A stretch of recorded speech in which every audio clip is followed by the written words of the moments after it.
وسلام على عباده الذين اصطفى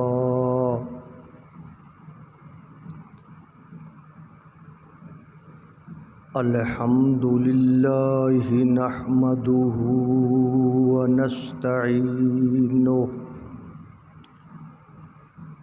ونستغفره ونؤمن به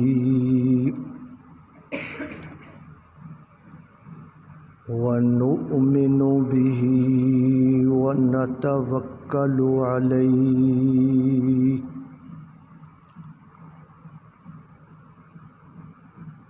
ونعوذ بالله من شرور أنفسنا ومن سيئات أعمالنا من يهده الله فلا مضل له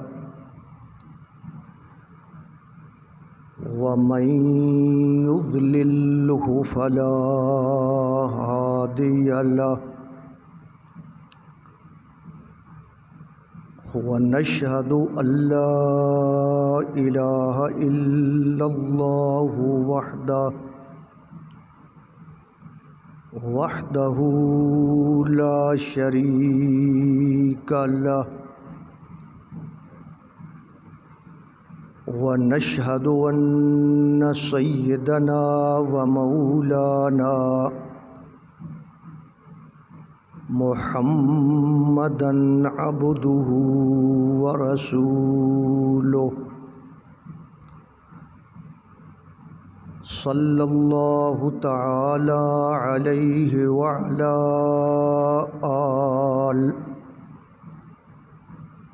وعلى آله وأصحابه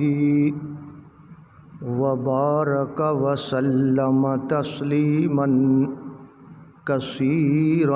كثيرا أما بعد فأعوذ بالله من الشيطان الرجيم بسم الله الرحمن الرحيم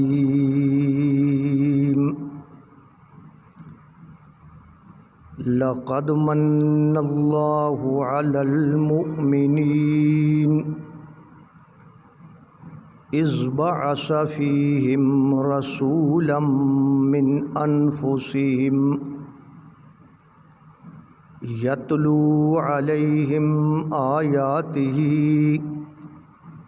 ويزكيهم ويعلمهم الكتاب والحكمة وإن كانوا من قبل لفی ضلال مبین صدق اللہ العظیم۔ درود پاک پڑھ لیں۔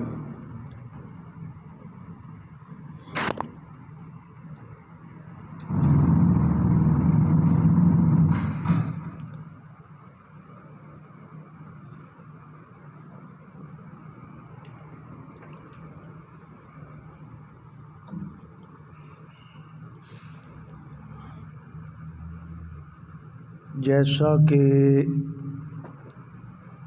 آپ حضرات جانتے ہیں کہ آپ کی اس مسجد میں ہر مہینے کا پہلا جمعہ میں پڑھاتا ہوں۔ آج بھی پہلا جمعہ ہے اور میں آپ کی خدمت میں حاضر ہوں۔ اللہ تبارک و تعالی میرا آنا، آپ کا تشریف لانا قبول و منظور فرمائے۔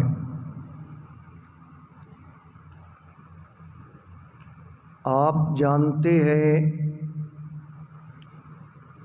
کہ اسلامی سال کا تیسرا مہینہ ربیع الاول ہمارے اوپر سایہ افغن ہے، اور یہ بھی آپ جانتے ہیں کہ عوامی حلقوں کے اندر یہ بات مشہور چلی آ رہی ہے کہ نبی کریم آقائے دو جہاں امام الانبیاء سید الاولین والآخرین حضرت محمد الرسول اللہ صلی اللہ علیہ وسلم کی ولادت، آپ کی پیدائش اسی مہینہ کے اندر ہوئی ہے۔ اور یہ بھی آپ جانتے ہیں، نہیں جانتے تو آج جان لیں کہ نبی اکرم صلی اللہ علیہ وسلم کی وفات بھی اسی ربیع الاول کے مہینہ میں ہوئی ہے۔ پیغمبر علیہ الصلاۃ والسلام پیدا ہوئے، دنیا میں تشریف لائے، اور پھر جب آپ کی عمر مبارک تقریباً 40 سال کی ہو گئی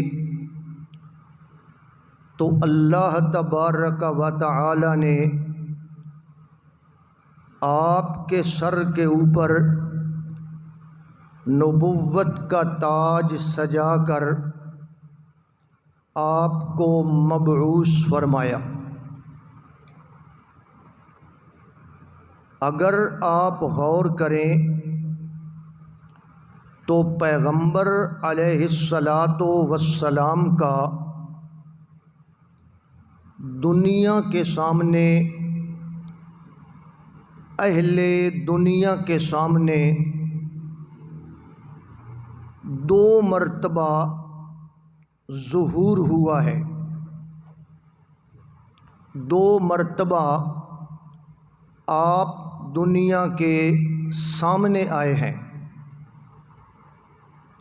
2 حیثیتوں میں آپ دنیا کے سامنے تشریف لائے ہیں۔ ایک آپ کا تشریف لانا وہ ولادت کے دن ہے، جس دن آپ کی پیدائش ہوئی، آپ نے ماں کی کوکھ سے جنم لیا، ایک ظہور آپ کا اس دن ہوا۔ اسی طرح ایک دوسری حیثیت سے آپ کا ظہور اس دن ہوا جب آپ نے فاران کی چوٹیوں پہ چڑھ کے اپنی نبوت اور اللہ کی توحید کا اعلان فرمایا۔ تو آپ ذرا غور کریں، ایک ہے پیغمبر علیہ الصلاۃ والسلام کی ولادت، میلاد، پیدا ہونا، یہ سب ہم معنی الفاظ ہیں۔ ولادت نبی کہہ لیں، میلاد النبی کہہ لیں، پیدائش نبی کہہ لیں، پنجابی میں کہتے ہیں جمنا۔ کیا کہتے ہیں جی؟ ماں کی کوکھ سے بچہ جب جنم لیتا ہے تو اس کو کہتے ہیں ولادت، انگریزی میں کہتے ہیں برتھ، آپ کا پیدا ہونا۔ تو ایک تو آپ کا ظہور اس دن ہوا جس دن آپ پیدا ہوئے، اور ایک ظہور آپ کا اس دن ہوا جس دن اللہ نے آپ کو مبعوث فرمایا۔ اور ان دونوں ظہوروں کے اندر کتنے سال کا فرق ہے جی؟ 40 سال کا۔ اور آپ جانتے ہیں ولادت ایک ذریعہ ہے، اور بعثت کا معنی ہے آپ کا نبی بننا۔ بس یہ ذہن میں رکھیں، بعض لوگوں کو بعثت کا معنی بھی نہیں پتہ ہوتا، اصل لفظ بعثت ہے۔ آپ کا نبی بننا یہ ہے بعثت یا بعثت۔ تو ایک ہے آپ کا پیدا ہونا، اور ایک ہے آپ کی بعثت، اور آپ کا نبی بن کر دنیا کے سامنے پیش ہونا۔ اور آپ جانتے ہیں ولادت کا دن بھی مبارک ہے، اور بعثت کا دن بھی مبارک ہے۔ ولادت کا تذکرہ کیا جائے، آپ کی پیدائش کا تذکرہ کیا جائے، آپ کے بچپن کا تذکرہ کیا جائے، آپ کے لڑکپن کا تذکرہ کیا جائے، آپ کی جوانی، آپ کی تجارت، آپ کی شادی، آپ کے اٹھنے بیٹھنے کا تذکرہ کیا جائے، یہ تمام تذکرے ہمارے لیے سعادت ہیں۔ اسی طرح آپ جو پیغام لائے ہیں، مقصد میلاد النبی، میلاد النبی کا معنی ہے، پھر سمجھیں، میلاد النبی کا معنی ہے نبی پاک کا پیدا ہونا۔ مقصد میلاد النبی کا معنی ہے کہ نبی کیوں آئے دنیا میں، ان کے آنے کا مقصد کیا تھا، یہ دوسری چیز ہے۔ دونوں کا ذکر کرنا ہمارے لیے سعادت ہی سعادت ہے۔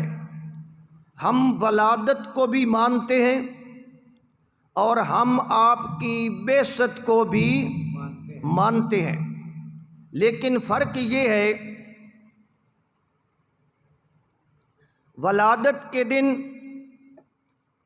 پیغمبر علیہ الصلاۃ والسلام کا وجود مبارک، وجود نبی، وہ دنیا کے سامنے آیا، لیکن بعثت والے دن مقصود نبی یعنی آپ صلی اللہ علیہ وسلم کا مقصد سامنے آیا۔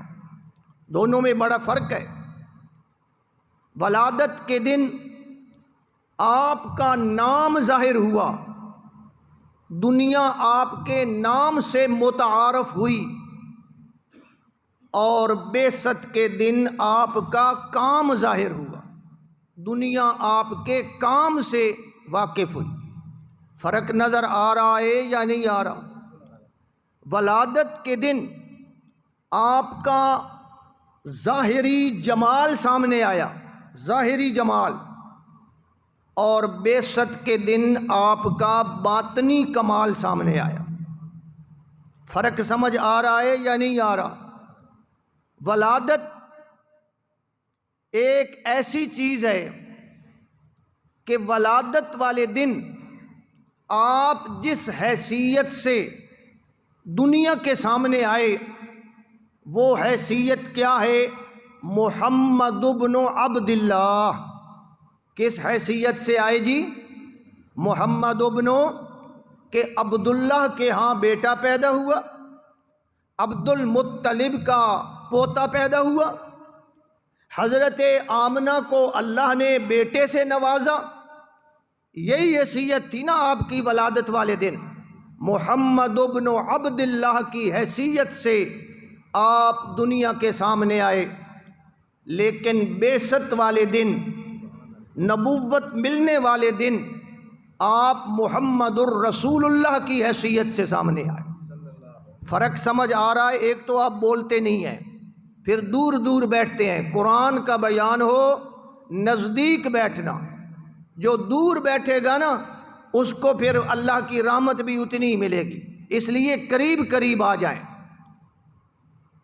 تو یہ اللہ کی کتاب ہے، جتنا قریب آئیں گے رحمت زیادہ ہوگی۔ اور ساتھ آپ بولیں تاکہ آپ کو بات سمجھ آئے۔ ہمارے بیان کے اندر یہ جواب دینا بات کا یہ منع نہیں ہے، اور اگر بعد میں سمجھ نہ آئے بعد میں سوال کرنا بھی منع نہیں ہے۔ یہ ایک نمبر بات ہوتی ہے کہ اگر آپ کو سمجھ نہیں آئی آپ بعد میں سوال کر سکتے ہیں۔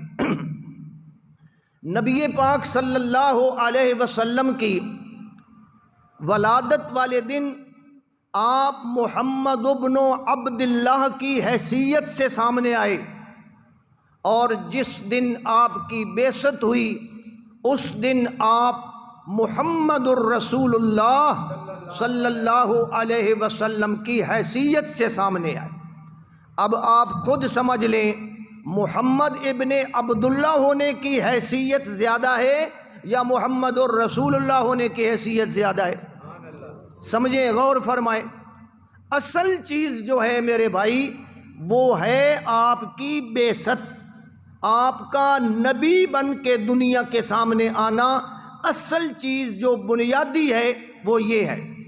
میں نے عرض کیا تھا کہ ولادت ذریعہ ہے، ولادت ذریعہ ہے، اور جناب نبوت مقصد ہے، اور دنیا کا اصول ہے کہ ہمیشہ مقاصد جو ہیں وہ ذرائع سے بلند ہوا کرتے ہیں۔ مقصد بلند ہوتا ہے، ذریعہ جو ہے وہ اس کے ماتحت ہوتا ہے۔ میں کوئی ولادت کا مخالف نہیں ہوں اور نہ ہی ولادت کے تذکرے کا مخالف ہوں، یہ بات پھر سمجھیں۔ آپ کی ولادت کا ذکر کرنا سعادت ہے، باعث اجر و ثواب ہے۔ ہاں، یہ مولوی جو کرتے ہیں نا ولادت کا ذکر اور جھوٹی روایتیں بیان کرتے ہیں، اور جناب والا بڑے بڑے جھوٹ بولتے ہیں، یہ جھوٹ بولنا کیا ہے جی؟ گناہ ہے اور ناجائز ہے اور اللہ کے نبی کی توہین ہے۔ جیسے ایک مولوی صاحب تقریر کر رہے تھے، او جی حضور پیدا ہوئے، پھر حضور سجدے میں گر گئے، پھر حضور نے یہ کلمات پڑھے، پھر آپ یوں سیدھے ہوئے، پھر یوں سیدھے ہوئے، پھر جناب اندھیرا چھا گیا، پھر آپ پوری دنیا میں چکر لگانے کے لیے چلے گئے۔ مولوی صاحب نے سارا جھوٹ بولا ہے۔ بات سمجھ آئی کہ نہیں آئی؟ یہ سب جھوٹ ہے۔ اگر جرت ہے تو اس کو سچا ثابت کریں۔ تو یہ جھوٹی روایتیں بیان کر کے ولادت بیان کی جائے، یا آپ کی شان بیان کی جائے، یا آپ کی نبوت بیان کی جائے، یہ درست نہیں ہے۔ صحیح روایات کے مطابق ولادت بیان کریں، آپ کا لڑکپن بیان کریں، بچپن بیان کریں، زندگی کا کوئی گوشہ بیان کریں، وہ ہمارے لیے کیا ہے جی؟ سعادت ہے اور موجب اجر و ثواب ہے۔ اچھا جی، ولادت ایک ایسی نعمت ہے، ولادت بھی تو اللہ تبارک و تعالی کی ایک نعمت ہے نا، کہ ہم کچھ نہیں تھے، ہمارا نام و نشان بھی نہیں تھا، اللہ نے ہمیں دنیا میں بھیجا اور پیدا فرمایا۔ یہ اللہ تبارک و تعالی کا کتنا احسان ہے۔ اس لیے بات کو سمجھنا چاہیے کہ جب آپ کی ولادت ہوئی، جب آپ پیدا ہوئے، کیا خیال ہے مکے کے اندر کوئی ولادت کا منکر بھی پیدا ہوا جی؟ نہیں ہوا کہ کچھ مکے والے مخالف ہو گئے ہوں جی ہم ولادت کو نہیں مانتے، یہ ولادت نہیں ہوئی، ہم میلاد کو نہیں مانتے۔ نہ ابو جہل بھی میلاد النبی کو مانتا تھا یا نہیں مانتا تھا؟ زور سے بولیں، مانتا تھا۔ ابو جہل بھی، عتبہ، عتیبہ، شیبہ، سارے کافر، حتیٰ کہ آج کے سارے کافر، حتیٰ کہ یہودی اور عیسائی آج کے بھی، اس دور کے بھی، سب ولادت نبوی کو۔ اور جس دن آپ نے بعثت کا اعلان فرمایا اس دن جناب اختلاف پیدا ہوا کہ نہ ہوا؟ اس دن جناب مخالف اور اپنے نکھڑ گئے، سامنے آ گئے۔ ولادت والے دن کوئی اختلاف پیدا نہیں ہوا، اور بعثت والے دن کیا پیدا ہوا جی؟ اختلاف پیدا ہوا۔ وہی ابو لہب جس کا ذکر قرآن مجید کے اندر ہے، ولادت والے دن خوشیاں منا رہا ہے، لونڈیوں کو آزاد کر رہا ہے کہ آج میرا بھتیجا پیدا ہوا۔ اور وہی ابو لہب جس دن آپ نے نبوت کا مقصد پیش کیا، اس دن ابو لہب آپ کے اوپر پتھر برسا رہا ہے۔ پتھر برسائے یا نہیں برسائے؟ تباً لک سائر الیوم۔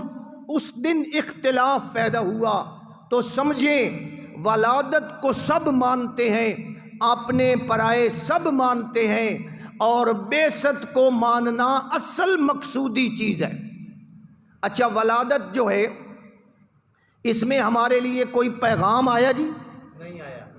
نہ حضور کی ولادت ہوئی، دنیا کو کوئی پیغام ملا؟ نہیں ملا، کوئی پیغام نہیں ملا۔ اور جس دن بعثت ہوئی اس دن دنیا کے لیے پیغام موجود ہے یا نہیں ہے؟ ولادت ماننے سے ابو جہل کے اندر تبدیلی آئی یا ابو جہل ہی رہا؟ ابو جہل ہی رہا۔ ابو لہب کے اندر تبدیلی آئی یا ابو لہب ہی رہا؟ ابو لہب ہی رہا۔ ولادت مانتا بھی ہے، پہلے بھی ابو جہل تھا، ولادت مانتا ہے، اب بھی ابو جہل ہے۔ لیکن بعثت کی بات کریں، بعثت ماننے سے تبدیلی آئی، بعثت ماننے سے جناب چینجنگ آئی، بعثت ماننے سے ابو قحافہ کا بیٹا ابو بکر صدیق بن رہا ہے، خطاب کا بیٹا جناب فاروق بن رہا ہے، حضرت عثمان ذو النورین بن رہے ہیں، حضرت علی رضی اللہ تعالی عنہ کرم اللہ وجہہ شیر خدا بن رہے ہیں۔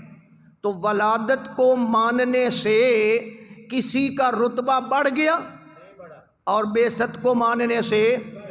ہاں۔ اچھا، ایک اور بات سمجھیں، ولادت ایک نعمت ہے، اس نعمت کا ہم انکار نہیں کرتے، بالکل نعمت ہے، لیکن یہ نعمت مشترک ہے۔ کیا ہے جی؟ مشترک ہے۔ مشترک کا مطلب یہ ہے کہ ولادت کی نعمت اللہ نے سب کو عطا فرمائی۔ نہ آپ کی بھی ولادت ہوئی ہے یا نہیں ہوئی؟ آپ کی بھی میلاد ہوئی ہے، پیدا ہوئے ہیں، مجھے بھی ولادت کی نعمت ملی ہے، کافروں کو بھی ولادت کی نعمت ملی ہے، یہودیوں عیسائیوں کو بھی ولادت کی نعمت۔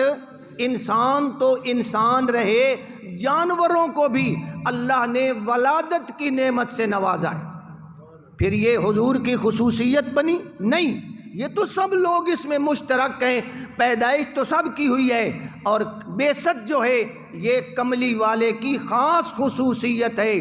ولادت سب کو ملی ہے اور بعثت صرف کملی والے کو ملی ہے۔ نعرہ تکبیر! سمجھ آئی بات کی؟ ولادت بھی نعمت، نبوت بھی ہمارے لیے نعمت، لیکن بہت بڑا فرق ہے۔ آپ ولادت منوانے نہیں آئے تھے دنیا سے، کیا آپ ولادت منوانے آئے تھے کہ لوگوں مانو میں پیدا ہوا ہوں، لوگوں مانو میری ماں کا نام آمنہ ہے، لوگوں مانو میرے بابا کا نام عبداللہ ہے، میرا دادا عبد المطلب ہے، میں مکے میں پیدا ہوا، لوگوں مانو مانو۔ اللہ کے نبی یہ منوانے آئے تھے یا بعثت کا پیغام منوانے آئے تھے؟ منوانے تو آئے تھے۔ کون سا پیغام جی؟ وہ صفا پہاڑی پہ چڑھ کے جب آپ نے اپنی پچھلی ساری زندگی کو بطور ثبوت اور پروف کے پیش کیا اور فرمایا مکے والو، میں نے تمہارے اندر 40 سال گزارے ہیں، میری زندگی کا ایک ایک لمحہ تمہارے سامنے ہے، میری پیدائش، میری ولادت، میرا بچپن، میرا لڑکپن، میری جوانی، میری شادی، میری تجارت، میریاں بکریاں چرانا، میرا تمہارے اندر رہنا سہنا، سب تمہارے سامنے کھلی کتاب کی طرح موجود ہے۔ نبی کی زندگی پوشیدہ تھی یا کھلی تھی؟ سب کے سامنے تھی نا، سارے دیکھ رہے تھے۔ فرمایا آج مجھے بتاؤ، حل وجدتمونی صادقا او کاذبا، حل وجدتمونی صادقا او کاذبا۔ مکے والو بتاؤ، یہ آ رہا ہے بعثت کا پیغام، یہ نبوت کا پیغام، مجھے سچا پایا یا جھوٹا پایا؟ مکے والوں نے کیا جواب دیا جی؟ مکے والوں نے کہا اے محمد صلی اللہ علیہ، ہم نے ایک دن نہیں، 2 دن نہیں، ہم نے تیرا بارہا تجربہ کیا ہے۔ فما رأینا فیک الا صدقا، ہم نے تیرے اندر سچ کے سوا کچھ دیکھا؟ یہ 40 سالہ زندگی کو آپ بطور گواہ، بطور ثبوت پیش فرما رہے ہیں کہ میری 40 سالہ زندگی کے اوپر غور کرو۔ سب نے کہا جی آپ سچ بول رہے ہیں، آپ کی اس زبان سے کبھی جھوٹ نہیں نکلا۔ آپ نے فرمایا اچھا، اگر میں یہ کہہ دوں کہ ادھر سے ایک بڑا لشکر آ رہا ہے، وہ تمہارے اوپر حملہ کرے گا، تمہیں تیس نیس کر دے گا، مان لو گے؟ اچھا حملہ جو تھا نا، یہ آج سے 40 سال پہلے یہ مشرک دیکھ چکے تھے۔ کس نے حملہ کیا تھا جی کعبے پہ؟ ابرہ نے۔ وہ تو اللہ نے توفیق نہیں دی، وہ آیا تھا دشمن۔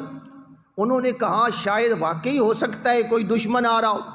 انہوں نے جناب، صفا پہاڑی ہے چھوٹی سی، اتنی اونچی نہیں ہے، بہرحال انہوں نے گردنیں ادھر ادھر دیکھا کہ کوئی آ تو نہیں رہا، لیکن کوئی انہیں دشمن نظر نہیں آیا۔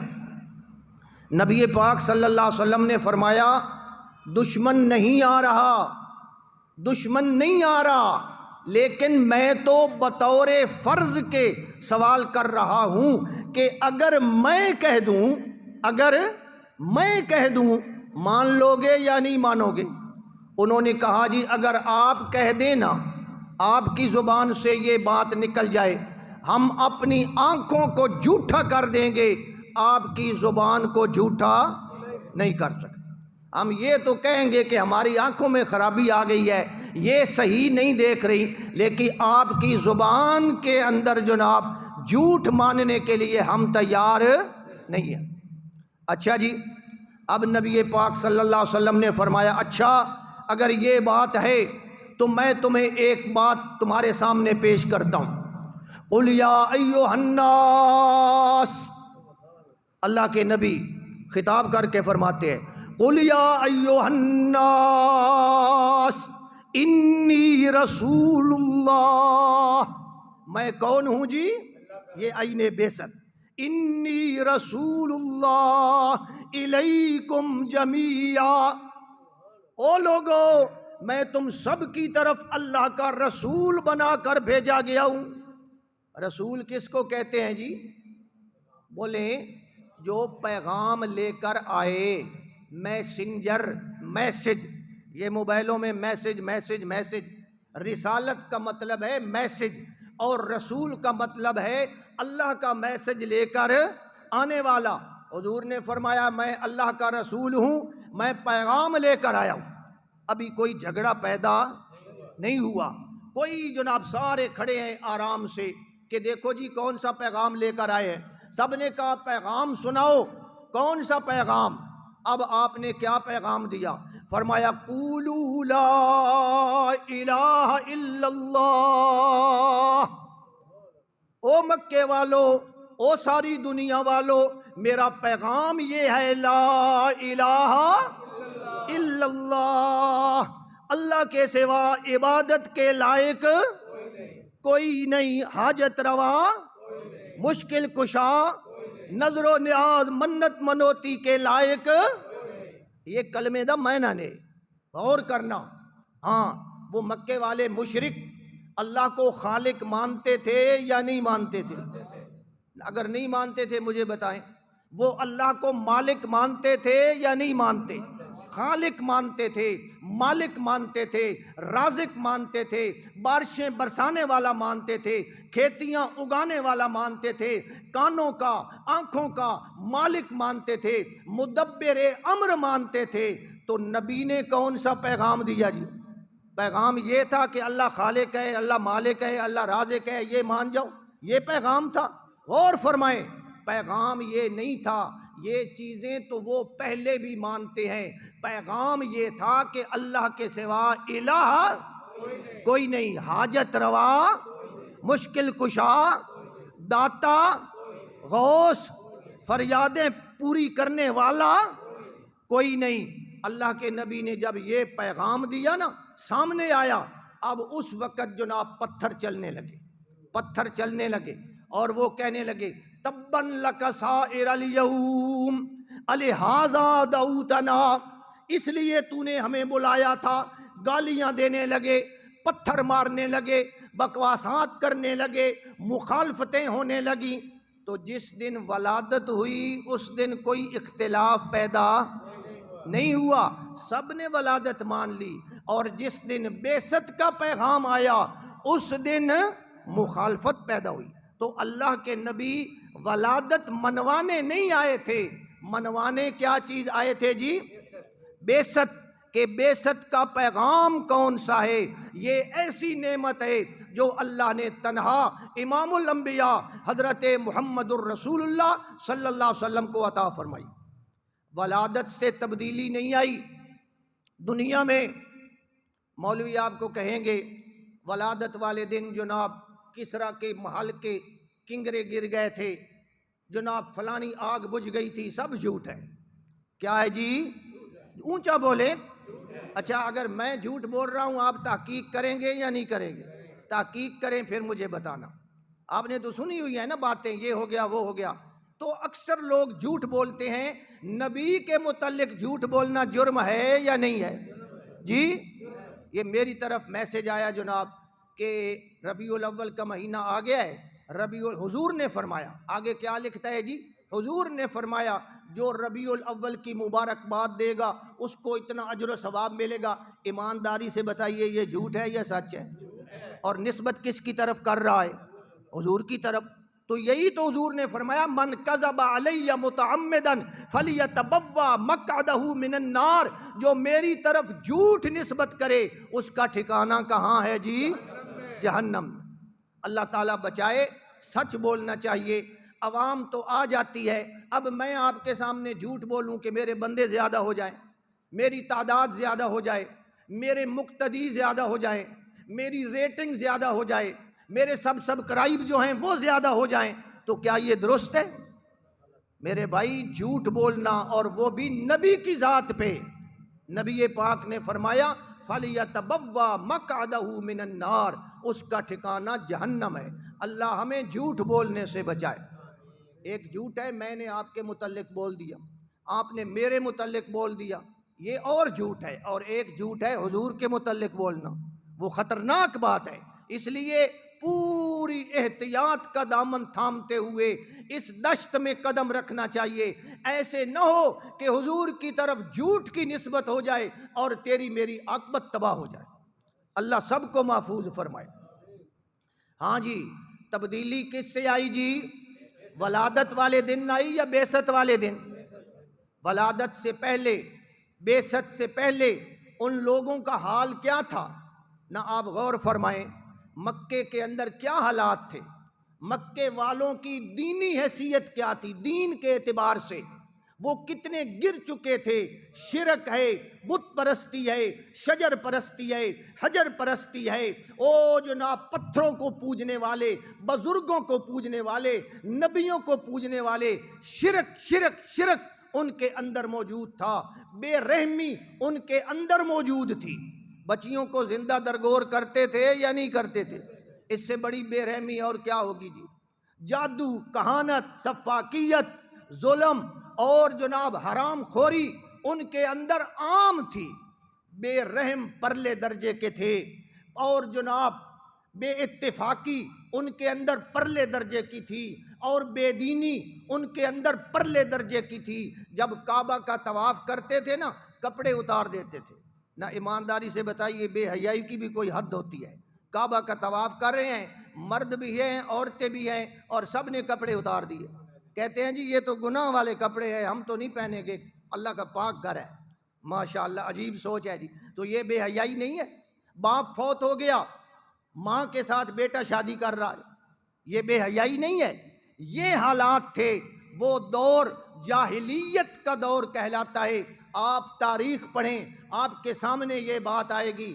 اس دور کا نام کیا رکھا گیا جی؟ دور جاہلیت۔ کیونکہ سب جہالت کی باتیں ان کے اندر موجود ہیں۔ زنا ہے، چوری ہے، ڈاکہ ہے، سفاکیت ہے، قتل و غارت ہے، ایک ایک جنگ ان کی سینکڑوں سالوں تک آتی ہے۔ اس دور کا نام کیا تھا جی؟ دور، سارے بولیں، دور جاہلیت۔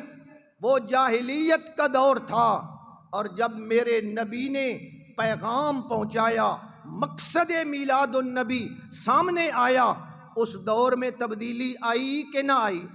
آج وہی دور کیا بن گیا؟ فرمایا خیر القرون قرنی، خیر القرون۔ پہلے کیا تھا جی؟ دور جاہلیت، اور اب حضور فرماتے ہیں خیر القرون قرنی، تمام زمانوں میں سے بہترین زمانہ میں محمد الرسول اللہ صلی اللہ علیہ وسلم کا ہے۔ ایمانداری سے بتائیے، انقلاب نظر آ رہا ہے یا نہیں آ رہا؟ یہ پیغام نبوت سے آیا یا ولادت سے آیا؟ پیغام ہمیں ملا ہی جناب نبوت سے ہے، اور یہ قرآن آیا، یہ بھی پیغام نبوت ہے۔ اور نبی پاک صلی اللہ علیہ وسلم کے بارے میں اللہ نے جب احسان جتلایا نا، اللہ نے یہ میں نے آیت پڑھی ہے، آپ بھی سمجھدار ہیں ماشاءاللہ۔ لقد من اللہ علی المؤمنین، اللہ نے مومنوں پہ احسان فرمایا۔ یہ سارے مولوی پڑھیں گے آپ، لیکن ترجمہ یاد کر لیں۔ لقد من اللہ علی المؤمنین، میں نے مومنوں پہ احسان کیا۔ یا اللہ تو نے کیسے احسان کیا؟ کیا احسان کیا؟ اللہ فرماتے ہیں جب میں نے اپنے نبی کو پیدا کیا تو یہ بہت بڑا احسان کیا تمہارے اوپر۔ آیت اس طرح ہے جی، بولیں، یہ سارے داڑھیاں والے بھی بولیں، آیت اس طرح ہے، لقد من اللہ علی المؤمنین اذ بعث فیہم رسولا۔ اللہ احسان ولادت کا جتا رہا ہے یا بعثت کا؟ اذ بعث، بعث، بعث، جب میں نے آپ کو نبی بنا کر بھیجا۔ یہ حضور کی بعثت کو اللہ احسان جتلا رہا ہے، اور مولوی نے کس پہ لگا دی جی؟ ولادت پہ لگا دی۔ اللہ کے بندو، ولادت ذریعہ ہے، بعثت کیا ہے؟ مقصد ہے۔ مقاصد ہمیشہ ذرائع سے بلند ہوا کرتے ہیں، کچھ عقل سے کام لو۔ ہاں جی، اور پھر نبی کے کام بھی اللہ نے بتائے، نبی کے کام بھی اللہ نے بتائے۔ ہم نے نبی کے ذمہ کون سے کام لگائے ہوئے؟ حضور یہ کر دے، وہ کر دے، وہ کر دے۔ تو جناب والا نبی کے ذمہ کام کیا بیان فرمائے؟ یتلو علیہم آیاتہ، پہلا کام نبی کا، یتلو علیہم آیاتہ، وہ ان کے سامنے اللہ کی آیتیں تلاوت کرتا ہے۔ کون سی چیز تلاوت کرتا ہے جی؟ آیتیں۔ دوسرا کام وَيُزَكِّيهِمْ، اور انہیں پاک و صاف کرتا ہے روحانی طور پر، گندے عقائد سے، گندے اخلاق سے، برے معاملات سے نبی ان کو کیا کرتا ہے؟ پاک کرتا ہے۔ بُعِثْتُ مُعَلِّمًا، میں معلم بن کر آیا ہوں۔ اور تیسرا کام وَيُعَلِّمُهُمُ الْكِتَابَ وَالْحِكْمَةَ، اور انہیں کتاب کی تعلیم دیتا ہے۔ کیا دیتا ہے جی؟ کتاب کی تعلیم۔ نبی دیتا ہے۔ کون سی کتاب کی تعلیم جی؟ اللہ کے قرآن کی تعلیم دیتا ہے۔ حضور نے بھی کس کتاب کی تعلیم دی؟ اور صحابہ نے بھی کس کتاب کی تعلیم دی؟ اس لیے میں یہ عرض کرتا ہوں کہ اگر ہمیں امت بنانی ہے، امت کو جوڑنا ہے، امت کے اندر امت پناہ پیدا کرنا ہے، یہ مولویوں کی کتابوں سے امت نہیں بنے گی، اللہ کی کتاب سے امت بنے گی۔ اگر میری بات غلط ہے مجھے بتائیں۔ حضور نے کس کتاب کی تعلیم دی جی؟ قرآن کی۔ وَيُعَلِّمُهُمُ الْكِتَابَ وَالْحِكْمَةَ، انہیں اپنی سنت سمجھائے۔ اللہ فرماتے ہیں وَإِن كَانُوا مِن قَبْلُ وَإِن كَانُوا مِن قَبْلُ لَفِي ضَلَالٍ مُبِينٍ، اس سے پہلے وہ لوگ کیا تھے؟ گمراہ تھے، کھلی گمراہی۔ ٹھیک ترجمہ کیا ہے مدر صاحب نے، مبین کھلی گمراہی، واضح گمراہی۔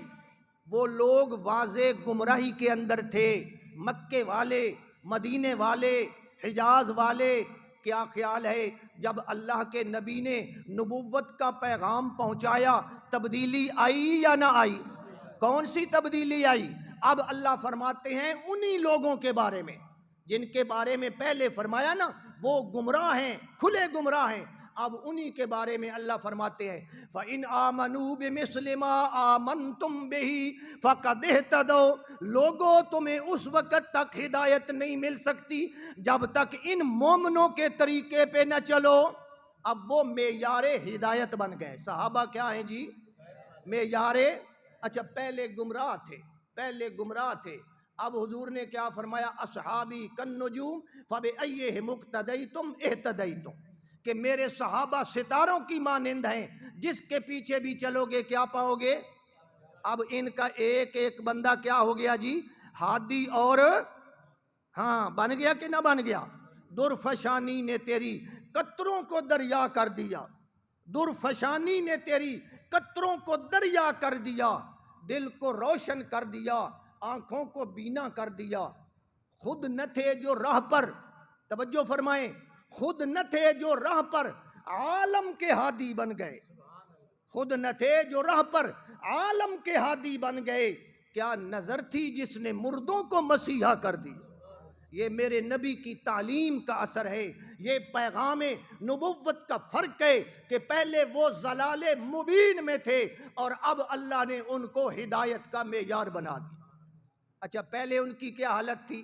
اللہ کا قرآن کہتا ہے وَكُنْتُمْ عَلَى شَفَا حُفْرَةٍ مِّنَ النَّارِ، اللہ مومنوں کو کہتا ہے وَكُنْتُمْ عَلَى شَفَا حُفْرَةٍ مِّنَ النَّارِ، تم جہنم کے کنارے پہ کھڑے تھے۔ حضور کی آمد سے پہلے یہ معاشرہ کہاں کھڑا تھا جی؟ جہنم کے کنارے پہ۔ ایسے سمجھیں تھوڑا سا آگے ہونا ہے تو کہاں گرنا ہے؟ جہنم۔ یہ اللہ نے قرآن میں فرمایا وَكُنْتُمْ عَلَى شَفَا حُفْرَةٍ مِّنَ النَّارِ، تم جہنم کے کنارے پہ کھڑے تھے۔ آج جب میرے نبی کا پیغام آیا، ان کے اندر تبدیلی آئی، اللہ نے کیا فرمایا؟ اب یہی لوگ جو جہنم کے کنارے پہ کھڑے تھے، اللہ فرماتے ہیں اعد لہم جنات، میں نے جنت تیاری تمہارے لیے کی ہے۔ فرق پیدا ہو گیا یا نہ ہو گیا؟ پہلے جہنم کے کنارے پہ تھے، اب اللہ کہتا ہے جنت تیاری تمہارے لیے کی ہے، کوئی اور اگر آئے گا تو تمہارے اتباع سے آئے گا، تمہارے توسط سے آئے گا، تمہاری اتباع سے آئے گا۔ دراصل جنت میں نے تیار کس لیے کی ہے؟ نبی کے صحابہ کے لیے۔ وہ آئیڈیل مومن تھے، مومن ہم بھی ہیں لیکن ہم آئیڈیل مومن نہیں ہیں، وہ آئیڈیل مومن تھے، اللہ نے ان کو نمونہ بنایا۔ اچھا جی اتنا بڑا انقلاب آیا اور یہ لوگ پہلے اللہ فرماتے ہیں ان کے جھگڑے تھے، یہ جھگڑتے تھے، باہم لڑائیاں کرتے تھے، اور آج حضور کے آمد کے بعد، نبوت کے پیغام کے بعد اللہ فرماتے ہیں الف بین قلوبکم فاصبحتم بنعمتہ اخوانا، میں نے تمہارے دلوں کے اندر محبت ڈال دی اور میں نے تمہیں بھائی بھائی بنا دی۔ اب وہ دشمنیاں ساری کیا ہو گئی جی؟ ختم ہو گئیں۔ پہلے ان کی کیا حالت تھی اور اب ان کی کیا حالت ہو گئی جناب؟ پہلے تو اللہ کہتا ہے نا لا یذکرون اللہ الا قلیلا، پیو دادے تے سارے دا ذکر کر دے انتے رب دا ذکر نہیں کر دے۔ یہ حج پہ جاتے تھے نا، مقام مزدلفہ میں جا کر نا اس جگہ پہ یہ اپنے باپ دادا کا ذکر کرتے تھے، اللہ کا ذکر کرو، اللہ کو یاد کرو نہیں، فلانا فلانا فلانا۔ تو وہ جناب ذکر کرتے تھے، یاد کرتے تھے اپنے ماں باپ کو، ان کے کارنامے۔ پہلے یہ حالت تھی۔ اور آج جب حضور نے پیغام دیا نا تو خود اللہ کہتا ہے رجال اللہ تلہیہم تجارت ولا بیع عن ذکر اللہ، یہ تجارت کرتے ہیں، یہ جناب خرید و فروخت کرتے ہیں، یہ کبھی اللہ کے ذکر سے غافل نہیں ہوتے۔ تبدیلی آئی کہ نہ آئی؟ یہ وہ تبدیلی ہے جو 23 سال میں میرے پیغمبر اس دنیا میں لے کر آئے۔ ساڈا ہک مولوی ناراض نہیں ہونا، ساڈا ہک مولوی ہک مسیت 50 سال تک محنت کر رہا ہے، ہک جماعت ہک تنظیم 50 سال تک محنت کر رہی ہے، لیکن نتیجہ اس طرح کا نکلا۔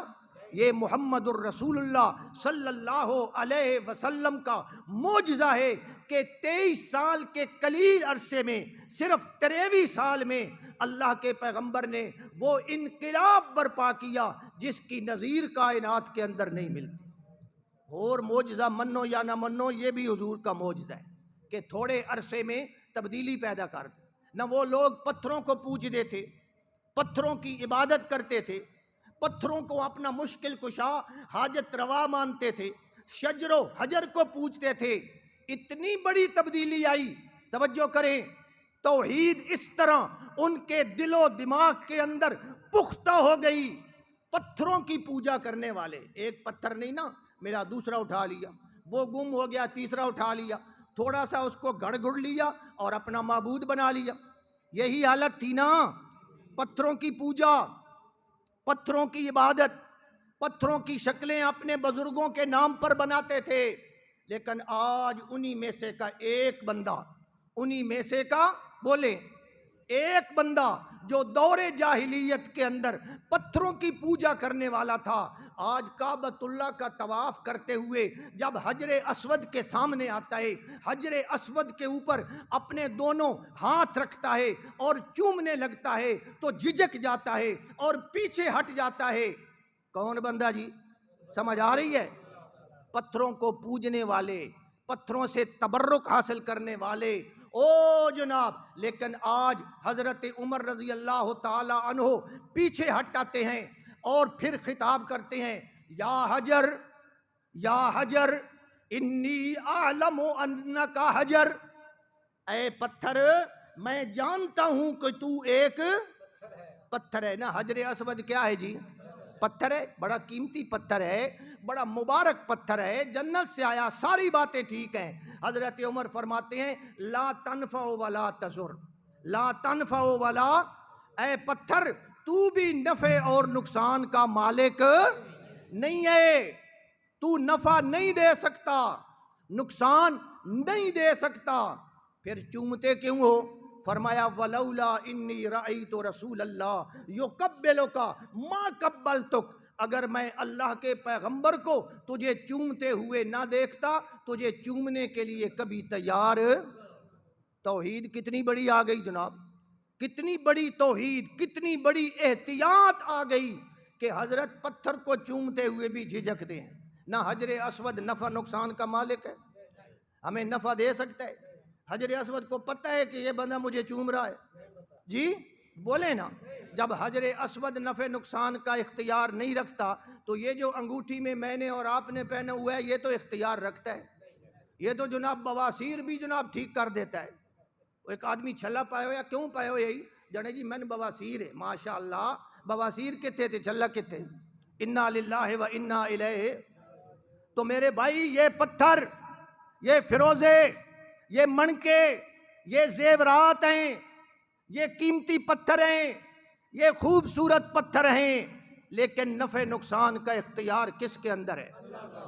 کہ جی میں ٹچ کر کے لے آندا فلانے دربار نال اج کل حاجی آندے نو آدن اے میں کفن تیرے واسطے ٹچ کر، تو ایک ٹچ نہیں 100 ٹچ کر لے، جب تک عقیدہ اور ایمان درست نہیں ہوگا نجات کبھی ہو بھی نہیں سکتی۔ نہ عبداللہ ابن ابی حضور کو ٹچ نہیں کرتا تھا، ہاں حضور نے جو اس کو کفن دیا تھا، عبداللہ ابن ابی کو اپنا کرتا دیا تھا، وہ حضور کا کرتا حضور کے ساتھ ٹچ نہیں ہوا تھا۔ حضور نے جو لعاب دہن اس کے منہ میں ڈالا، حضور نے جو ناب والا اس کو کرتا پہنایا، پھر کیا خیال ہے عبداللہ ابن ابی کی بخشش ہوئی؟ میرے بھائی نجات کا دار و مدار ایمان اور عقیدے پر ہے، اگر ایمان اور عقیدہ درست ہے اللہ کے فضل سے نجات پائے گا، اور اگر ایمان اور عقیدہ درست نہیں ہے نمازیں پڑھتا رہے، داڑیاں رکھتا رہے، حج کرتا رہے، عمرے کرتا رہے، دیگیں پکا پکا کے تقسیم کرتا رہے، نبی کی ایک ایک نورانی سنت، پھر توجہ کریں میں کیا کہنے لگا ہوں، نبی کی ایک ایک نورانی سنت کو ادا کرتا رہے، نبی کے طریقے کے مطابق زندگی گزارتا رہے، اگر ایمان اور عقیدہ درست نہیں ہے سیدھا جہنم میں جائے۔ میری بات غلط ہو تو مجھے بتائیں جناب، سمجھیں بات، علماء بیٹھے ہیں ان سے پوچھیں۔ تو اصل دار و مدار کس پر ہے جی؟ عقیدے پر، اور عقائد میں سے عقیدہ توحید پر، یہ دار و مدار ہے ہماری نجات کا۔ تو حضرت عمر کیا کہتے ہیں جی، جھک جاتے ہیں، فرماتے ہیں تو ایک پتھر ہے، میں تجھے جناب نفع نقصان کا مالک نہیں سمجھتا، نفع نقصان کا اختیار کس کے ہاتھ میں ہے؟ اللہ کے ہاتھ میں۔ نہ یہ جو حاجی لوگ جاتے ہیں یہ کعبے کو طواف کرتے ہیں، کعبے کے آس پاس، کعبہ خدا ہے جی؟ میں نے کتنے آدمیوں کو منع کیا جناب، میں الحمدللہ عمرے پر گیا تھا اور میرے 2 مقاصد تھے، ایک مقصد عمرہ کرنا اور دوسرا مقصد تھا اللہ کے راستے میں نکل کر تبلیغ کرنا۔ الحمدللہ میں مدینہ اور مکہ میں تبلیغ بھی کرتا رہا ہوں، اور تبلیغ کرتا رہا ہوں، برائیوں سے روکتا رہا ہوں، اور جناب کئی آدمی ہیں طواف کر رہے ہیں اور طواف میں کیا پڑھ رہے ہیں جی، لبیک لبیک یا رسول اللہ، لبیک یا رسول اللہ، یا رسول اللہ انظر حالنا اسما کالنا۔ اب وہ آدمی میرے ساتھ پڑھ رہا ہے، میرا کیا حق بنتا ہے، اس کو بتاؤں یا نہ بتاؤں؟ یا میں کہوں جی جتھے کوئی لگا ہے لگا رہے، ٹھیک لگا پیا؟ نہ، بتایا ہم نے جناب، بتایا، حضور کے روزے کی طرف منہ کر کے دعا مانگ رہے ہیں، ہم نے ان کو سمجھایا، اذان ہو رہی ہے انگوٹھے چوم رہے ہیں، ہم نے ان کو سمجھایا۔ تو برائی سے منع کرنا چاہیے یا نہیں کرنا چاہیے؟ غلط کام ہو رہا ہو اور ایک مسلمان صاحب غیرت مسلمان اس کو برداشت نہیں کرے گا، کم از کم اپنی زبان سے تو سمجھائے گا نا، زبان سے سمجھانا چاہیے نہیں سمجھانا چاہیے؟ حضرت عمر نے یہی انداز اپنایا۔ پھر دیکھیں، آپ جانتے ہیں اللہ کے فرشتے اللہ کی پاکیزہ مخلوق ہیں، یہ فرشتے اس بندے کے پاس بھی نہیں آتے جو بندہ جھوٹ بولتا ہو۔ حدیث میں یہ بات آئی ہے کہ جب بندہ جھوٹ بولتا ہے نا فرشتے اس سے دور ہٹ جاتے ہیں۔ کون سے فرشتے جی؟ رحمت والے فرشتے، یہ دور ہٹ جاتے ہیں، اور جب بندہ جھوٹ بولے اس کی بدبو کی وجہ سے دور ہٹ جاتے ہیں۔ اچھا جی، جب میں اور آپ جھوٹ بولیں تب فرشتے دور ہو جاتے ہیں، اور جب مولوی صاحب جھوٹ بولیں جی وقت نیڑے آویں دین نا، مولوی صاحب جھوٹ بولیں، انا للہ و انا الیہ راجعون، فرشتے دور ہو جاتے ہیں جب جھوٹ بولا جائے۔ جب جناب آپ پیاز کھا کر، آپ لہسن کھا کر، آپ جناب اور اس قسم کی بدبودار چیزیں لے کر مسجد میں آئیں گے تو فرشتے دور ہو جائیں گے یا نزدیک ہوں گے؟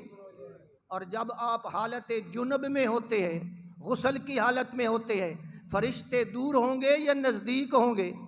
دور ہوں گے نا، یہی بات ہے۔ لیکن آج اتنا بڑا انقلاب آیا کہ حضرت حنظلہ حالت جنب میں ہیں، بیوی کے ساتھ سے اٹھ کر میدان جنگ میں آ رہے ہیں، میدان جنگ میں آئے، جنگ احد کے موقع پہ آئے، لڑتے رہے، شہادت ہو گئی، نبی پاک صلی اللہ علیہ وسلم نے شہیدوں کو سنبھالا۔ حضرت حنظلہ کے وجود پہ غسل کے آثار تھے، پانی کی مشکیں پلٹی ہوئی تھیں۔ صحابہ نے پوچھا یا رسول اللہ پتہ نہیں ہمیں سمجھ نہیں آتی، ہمیں پانی پینے کو نہیں ملتا، اور حنظلہ کے وجود پہ پانی پانی پڑا ہے، نہایا پڑا ہے، غسل کیے پڑا ہے۔ اللہ کے نبی نے فرمایا حنظلہ کا وجود ناپاک تھا، اللہ کے فرشتے، رحمت والے فرشتے آسمانوں سے کوثر و تسنیم کا پانی لے کر آئے ہیں۔ ان صاحبکم تغسلہ الملائکہ، ان کو فرشتوں نے غسل دیا۔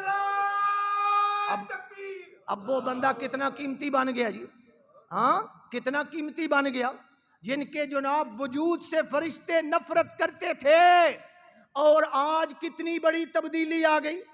نبی پاک صلی اللہ علیہ وسلم کے زمانے میں ایک عورت نے زنا کیا، غام دیا عورت تھی، اور جناب تساں تے میں اگر برائی کریے تو کیا خیال ہے معافی منگن دا کوئی پروگرام بندا؟ اسی آدھیاں با ہون اے پچ ونجے تے اگو وات کرساں۔ اس عورت کے دل کے اندر خوف خدا پیدا ہوا، یہ میرے نبی کی تعلیم کا اثر تھا، پیغام کا اثر تھا۔ زنا کیا، برا کام کیا، دل کے اندر خوف خدا پیدا ہوا، کل قیامت والے دن میں اللہ کے سامنے کیا جواب دوں گی؟ وہ عورت سیدھی نبی پاک صلی اللہ علیہ وسلم کی خدمت میں آ گئی، اور آ کر کہنے لگی، صحابہ بیٹھے ہیں، یا رسول اللہ اصبت حدا فاقمہ علیہ، اللہ کے پیغمبر میں نے گناہ کیا ہے، میں نے جرم کیا ہے، میرے اوپر سزا دیں، مجھے سزا دیں۔ سزا خود مانگ رہی ہے یا کسی اور کوئی اور بات ہے جناب؟ خود کیوں مانگ رہی ہے؟ آپ مانگتے ہیں سزا کہ مجھے سزا دیں، میں نے یہ غلطی کی ہے؟ نہیں، وہ خود کہہ رہی ہے اصبت حدا۔ نبی پاک صلی اللہ علیہ وسلم، ادھر وہ عورت بیٹھی تھی، آپ نے ادھر منہ کر لیا، چھوڑو بی بی پتہ نہیں کیا کہتی ہے، پاگل ہے کیا ہے۔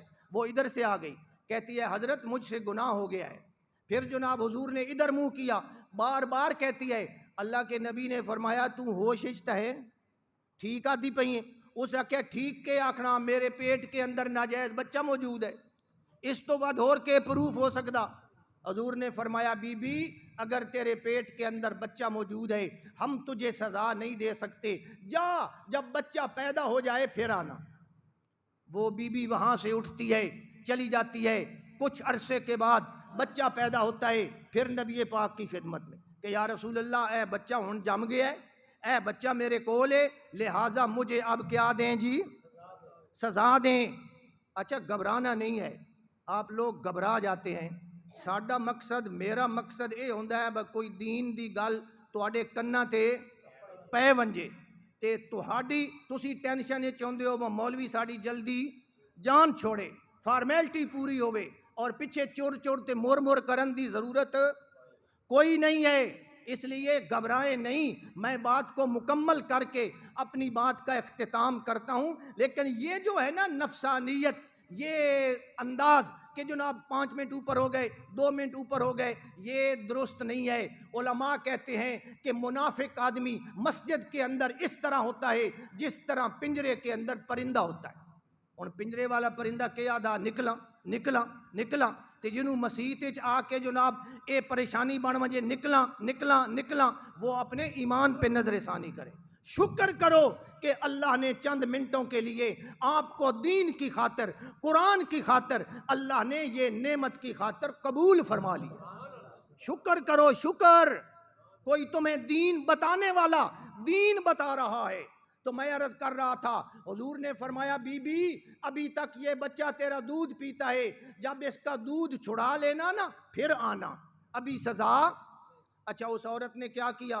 سال 6 مہینے کچھ عرصہ گزرا، وہ جناب بچے کے ہاتھ میں روٹی پکڑائی ہوئی ہے، اور وہ بچہ روٹی کو چوس رہا ہے، اور آ کر حضور کے سامنے رو پڑتی ہے، کہتی ہے یا رسول اللہ ویکھو نا ہن یہ روٹی بھی کھان لگ پیا ہے، ہن یہ دودھ میں چھڑا دیتا ہے، یا رسول اللہ اے ہن جناب روٹی کھان لگ پیا ہے، مہربانی فرماؤ میرے اوپر حد جاری کرو۔ یہ انقلاب کس وجہ سے آیا جی؟ میرے پیغمبر کی اس پیغام کی وجہ سے۔ خدا خوفی کا یہ عالم ہو گیا کہ وہ بی بی کہتی ہے حضرت یہ روٹی کھا رہا ہے، دیکھو کھا رہا ہے، مجھے سزا دیں۔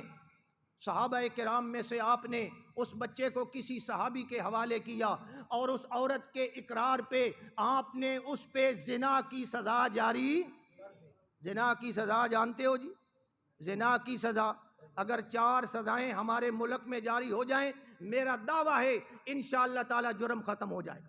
قتل کی سزا، ڈاکے کی سزا، چوری کی سزا، زنا کی سزا، اور یہ اگر اسلامی سزائیں جاری ہو جائیں، میں چیلنج سے کہتا ہوں 99% جرم جو ہے وہ ہمارے ملک سے ختم ہو جائے گا۔ اتنے سارے ہی چور رلے ہوئے ماشاءاللہ، کہیں کہ جنہاں قانون بنانا ہو آپ چور ہیں، انہاں کیا قانون بنانا؟ حضور نے فرمایا نہ یہ جو جناب سارا زنا ہو رہا ہے اور اتنا عرصہ جناب انصاف مشکل سے مشکل تر ہو رہا ہے، دعا فرمائیں اللہ ہمیں ہدایت نصیب فرمائے، اللہ ہمارے ملک میں اسلام کے نظام کے نفاذ کی کوئی شکل پیدا فرمائے۔ تو حضور نے اس عورت کو کہا بی بی تو اقرار کرتی ہے؟ 4 دفعہ اس نے اقرار کیا۔ نبی پاک صلی اللہ علیہ وسلم نے اس عورت کو سزا دلوائی، رجم کروایا، پتھر مارے، اور وہ عورت جناب پتھر کھاتے کھاتے بالآخر کیا ہو گئی؟ مر گئی۔ اب جناب جب وہ مر گئی، حضور نے فرمایا اس کے جنازے کی تیاری کرو۔ اب وہی عورت ہے، صحابہ کرام نے غسل دیا، کفن دیا، جنازے کی تیاری کی، حضور نے فرمایا اس کا جنازہ میں پڑھاؤں گا۔ صحابہ حیران کہ حضور جنازہ پڑھائیں گے؟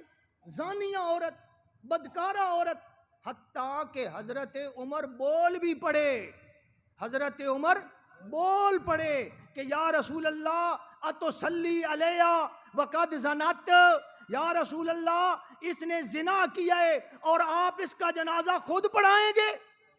حضور نے فرمایا اے عمر تو نہیں جانتا، لقد تابت توبتن لو قسمت بین 70 من اہل المدینہ، اس عورت نے ایسی بے مثال توبہ کی ہے، اگر اس کی توبہ مدینے کے 70 گناہگاروں پہ تقسیم کی جائے ان کی بخشش کے لیے بھی کافی ہے۔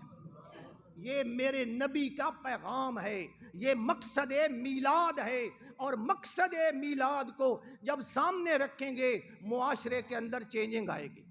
صرف میلاد میلاد میلاد میلاد اس کا تذکرہ اور یہ مقصد میلاد کو اوجھل کر دینا یہ درست اتنا رولا پاؤ نا، یہ حضور دا جو اصل پیغام ہے وہ کیا ہو جائے جی؟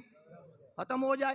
جس پیغام کے پیچھے میرے نبی نے اپنا خون بہایا، جس پیغام کے پیچھے میرے نبی نے اپنا چہرہ زخمی کرایا، جنگ احد میں حضور کا ماتھا زخمی ہے، خود کے 2 کیل گھس چکے ہیں، آپ کا ہونٹ کٹ چکا ہے، آپ کے دانت شہید ہو چکے ہیں، آپ ایک گڑھے میں گر چکے ہیں، یہ سارا کس وجہ سے ہوا جی؟ حضور میلاد منوانا چاہتے تھے، بھئی مانو میں پیدا ہوا ہوں، یہ سارا اس وجہ سے تھا کہ اللہ کے پیغمبر میلاد کا پیغام منوانا چاہتے تھے، اور وہ پیغام کیا ہے جی؟ نہ مکے والوں کو چڑ کس بات سے تھی جی؟ لا الہ الا اللہ سے تھی۔ انہم کانوا اذا قیل لہم لا الہ الا اللہ یستکبرون، جب لا الہ الا اللہ کہا جاتا تھا وہ تکبر کرتے تھے اور اس کو ماننے کے لیے تیار نہیں تھے۔ میرے بھائیوں، نبی پاک صلی اللہ علیہ وسلم نے جو ہمیں پیغام دیا ہے وہ سب سے قیمتی ہے، اس لیے ولادت کے تذکرے کے ساتھ ساتھ اس پیغام کا بھی تذکرہ ہونا چاہیے یا نہیں ہونا چاہیے؟ میں نہ ادب ولادت دا تذکرہ نہ کرو، ولادت دا تذکرہ کرو، ضرور کرو، لیکن اس پیغام کو لوگوں کی نظروں سے اوجھل نہ رکھو جو اللہ کے پیغمبر نے 23 سال دیا اور کتنے مصائب برداشت کیے، نبی پاک صلی اللہ علیہ وسلم پہ کتنے بڑے مشکل وقت آئے، لیکن اللہ کے پیغمبر نے اس حتیٰ کہ وفات کا ٹائم ہے، وفات بھی کب ہوئی ہے جی؟ کون سے مہینے میں جی؟ ربیع الاول کے، اور مشہور یہی ہے کہ 12 ربیع الاول کو ہوئی ہے۔ حتمی گل جیڑی ہے نا، پیدائش دی اور وفات دی حتمی فیصلہ پوری امت کے پاس آج بھی موجود نہیں ہے، نہ جناب ایگزیکٹ ڈیٹ ولادت کی، نہ ایگزیکٹ ڈیٹ وفات کی ہم نہیں بتا سکتے، اللہ نے اس کو خفیہ رکھا ہے۔ اور کیوں خفیہ رکھا ہے؟ کہ نہ ولادت والے دن کے ساتھ ہمارا کوئی مسئلہ متعلق ہے اور نہ وفات والے دن کے ساتھ ہمارا کوئی مسئلہ، ہمارا مسئلہ متعلق ہے پیغام نبوت کے ساتھ، نہ ولادت والے دن کے ساتھ کوئی مسئلہ ہے ہمارا شریعت کا جی کہ یہ ہے وہ ہے، یا وفات والے دن سے؟ سمجھو اللہ کے بندو، غور کرو، نبی پاک صلی اللہ علیہ وسلم خش کھا کر گر پڑتے ہیں اور یہ سارے مصائب آتے ہیں، صحابہ زخمی ہوتے ہیں، شہید ہوتے ہیں، یہ کس وجہ سے جناب؟ پیغام کیا تھا؟ اور پھر بستر وفات پہ پڑے میرے نبی، اسی مہینے کی بات ہے، امی عائشہ صدیقہ فرماتی ہیں اتوار کا دن تھا، ہفتے کا دن تھا، اللہ کے پیغمبر چارپائی پہ پڑے ہوئے ہیں، ہاتھ اوپر کرتے ہیں، انگلی اوپر کرتے ہیں اور کیا فرماتے ہیں؟ لا الہ الا اللہ، لا الہ، پہلے دن والا پیغام، پہلے دن، او صفا پہاڑی والا، آج پھر دوہرا رہے ہیں، لا الہ الا اللہ، یا اللہ پہلے دن میرے ساتھ کوئی نہیں تھا، میں اکیلا تھا، میں نے اس دن بھی پیغام کون سا پیش کیا؟ آج میرے ساتھ لاکھوں صحابہ مل چکے ہیں، میں اکیلا ہوں میرے اللہ، یا میرے ساتھی ساتھ ہیں، پیغام میرا یہی ہے، لا الہ الا اللہ، اللہ کے سوا الہ، حاجت روا، مشکل کشا، سور اور نیاز دے لائق، منت منوتی دے لائق، غائبانہ سور و پکار کے لائق کوئی نہیں، یہ حضور نے پیغام دیا۔ اور اس وقت اللہ کے پیغمبر ساتھ یہ بھی فرما رہے ہیں، مولوی آپ کو کہیں گے حضور نے کبھی کسی کو بد دعا نہیں دی، بالکل جھوٹ بولتے ہیں، حضور نے کبھی کسی کو بد دعا نہیں دی، یہ کیا ہے؟ حضور نے کبھی کسی سے بدلہ نہیں لیا، یہ کیا ہے جی؟ جھوٹ ہے، میں آپ کو بتا رہا ہوں، آپ تحقیق کر لیں۔ حضور نے بد دعا دی، لعن اللہ الیہود والنصارى اتخذوا قبور انبیائہم مساجدا، اللہ یہودیوں پہ لعنت کرے، اللہ عیسائیوں پہ لعنت کرے جنہوں نے نبیوں کی قبروں کو سجدہ گاہ بنا لیا تھا۔ نہ نبی کی قبر پہ سجدہ کرے تو اس پہ کیا ہوتی ہے؟ اور جو جناب باب فرید کی قبر پہ سجدہ کرے، جو جناب حضرت علی حجویری کی قبر پہ سجدہ کرے، سمجھے میرے بھائی، دین یہ ہے جو اللہ کے پیغمبر نے پیغام پہنچایا، اللہ ہمیں اس پیغام پہ عمل کرنے کی توفیق عطا فرمائے۔ وآخر دعوانا ان الحمد للہ رب العالمین۔